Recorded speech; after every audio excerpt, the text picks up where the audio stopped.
পাটোয়ারি একটু গরম বক্তব্য দেয়, মাঝে মাঝে অনেকের কষ্ট হয়। সে নরম সুরে বলেছে, আমি আর গরম বক্তব্য দিব না, কোনো বক্তব্যই দিব না, শুধু আলিফের চোখটা ফিরিয়ে দেন মাননীয় প্রধানমন্ত্রী। মজলুম ছিলেন, এখন জালিম হতে যাচ্ছেন কেন? একটা ইনোসেন্ট ছেলে আলিফ, আমি তাকে দেখতে গিয়েছিলাম হসপিটাল।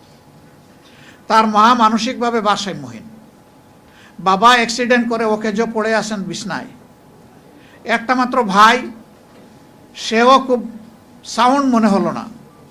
এই ছেলেটা ইন্টারমিডিয়েট পরীক্ষার্থী আগামীতে, সে একাধারে লেখাপড়া করে, টিউশনি করে, তার পরিবার চালায়।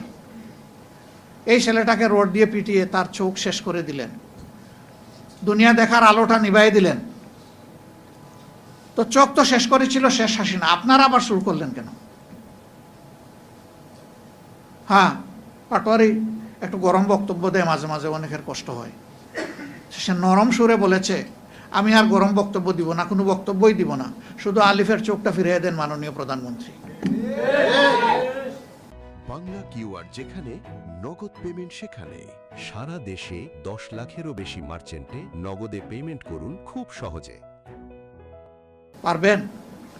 চোখটা ফিরিয়ে দিতে পারবেন? পারবেন না। নিরীহ একটা ছেলে, সে কি হাতে অস্ত্র নিয়ে কাউকে মারতে এসেছিল? তার নেতৃবৃন্দকে আঘাত করা হচ্ছে, আক্রমণ করা হয়েছে। তার আবেগ এবং দায়িত্ববোধের জায়গা থেকে তাদেরকে প্রোটেক্ট করার জন্য সে এগিয়ে এসেছিল খালি হাতে। তাকে শেষ করে দিলেন কেন? এই নির্বাচন হওয়ার পরে দুঃখজনক, বর্তমান সরকারি দলের হাতে আমার 4 জন সহকর্মীকে জীবন দিতে হয়েছে। কেন এটা শুনতে হবে? কেন এটা দেখতে হবে? জায়গায় জায়গায় হামলা শুরু হয়েছে, মামলা শুরু হয়েছে।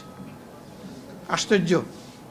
আপনারা মারলেন, মব সৃষ্টি করলেন, লোকদেরকে বন্দি করে রাখলেন, চোখটা কেড়ে নিলেন, তারপরে আবার উল্টো তাদের উপরেই মামলা দিলেন। কি মামলা?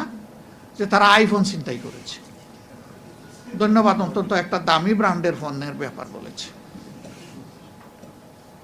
তারা সেখানে আইফোন ছিনতাই করতে গিয়েছিল। তো সেদিন আমি বলেছিলাম যে আপনারা তো হুবহু দেখে ওই দিকেই হাঁটছেন। ফ্যাসিস্ট আমলে আপনাদের বর্তমান শিক্ষামন্ত্রীর বিরুদ্ধে বেনেট ব্যাগ ছিনতাইয়ের মামলা দিয়েছিল। তা আপনারা এতটুকু অনুগ্রহ করেছেন যে একটা ভালো স্ট্যান্ডার্ডে অন্তত আইফোনে নিয়ে এসেছেন। হুবহু ওইগুলোই আপনারা অনুসরণ করে চলছেন। কোন জিনিসটা বাদ